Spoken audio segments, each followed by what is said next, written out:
On va voir dans cette vidéo comment utiliser la méthode de Monte-Carlo pour évaluer l'aire sous une courbe. Donc ici la fonction qu'on va étudier c'est 1 sur 1 plus x au carré.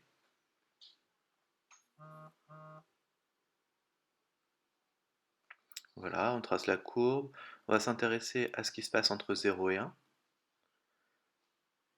Donc le principe c'est de tirer au hasard des points dans le carré 0, 1 et de compter ceux qui sont sous la courbe.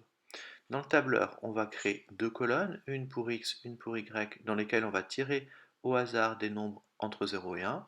Dans la colonne C, je crée un point. Je vais créer le point qui a pour abscisse x et pour ordonnée y. Et dans la colonne D, un test pour savoir si le point est sous la courbe ou au-dessus de la courbe.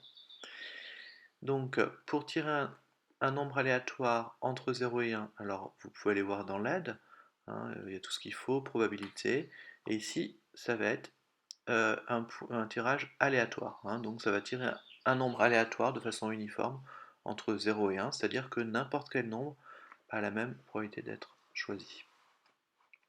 On peut copier-coller, donc dans la colonne A, je vais mettre aléa uniforme 0, 1, donc max 1, min 0.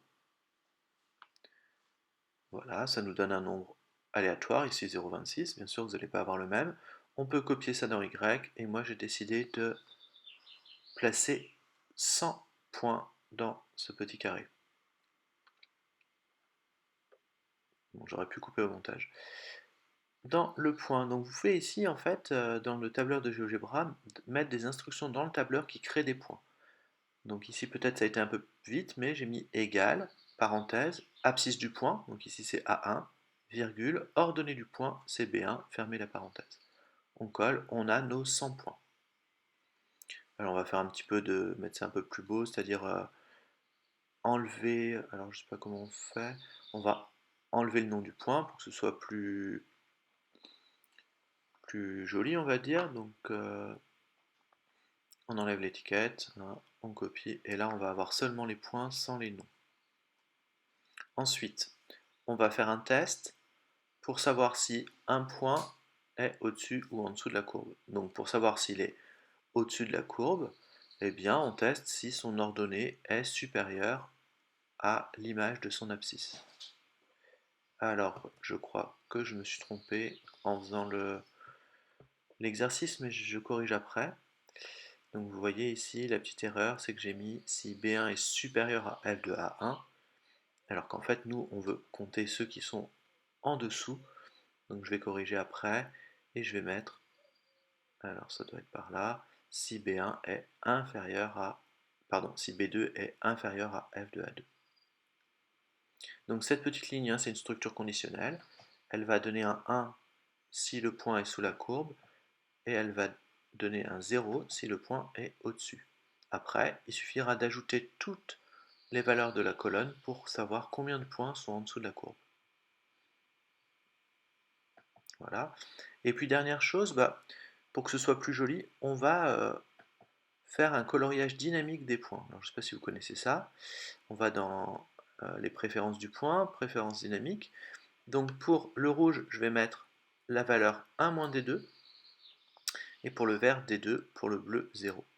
Donc ici, ça va nous mettre un point rouge s'il est en dessous, un point vert, non, un point rouge s'il est au-dessus, un point vert s'il est en dessous. Alors, si vous n'avez pas bien compris comment ça marche, je vous conseille de le faire et puis d'essayer des petits tests, de voir ce que ça donne en mettant du bleu, ainsi de suite. Là, je ne sais pas trop ce que j'ai fait, j'ai dû galérer. Voilà, donc ici on a bien nos points rouges qui sont au-dessus, nos points verts qui sont en dessous. Il nous reste à mettre en bas de la colonne de test la somme, hein. Donc somme entre D2 et D101. Donc on met parenthèse D2, 2 points D101, hein, ça marche comme dans n'importe quel tableur. Et oui, alors je sais pas. J'aime bien vous faire visiter l'aide, hein, ça vous permet d'être un peu autonome, mais j'ai pas trouvé somme, mais en fait ça marche tout simplement. Égale somme, comme dans Excel ou dans n'importe quel autre tableur.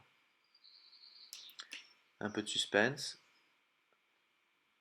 Donc somme entre D2, de D2 2 points jusqu'à D101, et normalement ça va marcher. Yes, donc ici on a 87 points sur les 100 qui sont sous la courbe, on peut donc approcher l'air par 0,87.